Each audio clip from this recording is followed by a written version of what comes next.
اهلا وسهلا. نزار علي بدر. اهلا وسهلا استاذ نزار. استاذ نزار، يا ترى جاي النهارده تقف على المسرح من اجل ماذا؟ شو رح تقدم لنا اليوم؟ تشكيل حول الهجرة اللي حدثت بسوريا. تفضل. آخ آخ آخ آخ آخ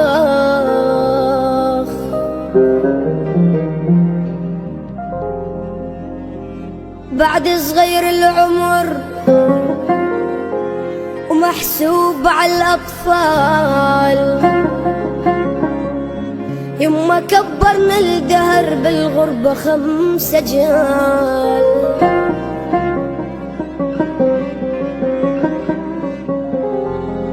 بعد صغير العمر ومحسوب على الأطفال،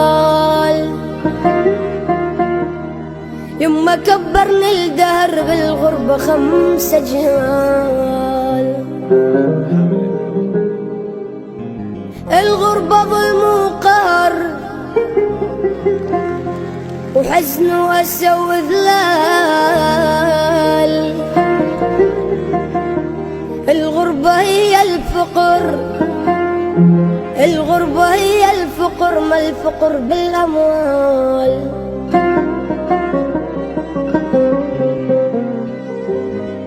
ويلي من نار الهجر تحرق ترى الدلال، ويصير كتلة جمر، ويصير كتلة جمر ما تخمد الرمال. والهم جوا الصدر يضني وهد جبال، ومنين اجيب الصبر على الفرقة والترحال.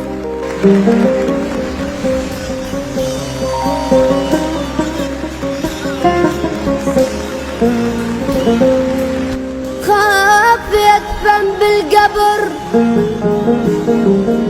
وتدفن مع الامال، وما اشوف كيف الفجر يطلع بعد الهلال.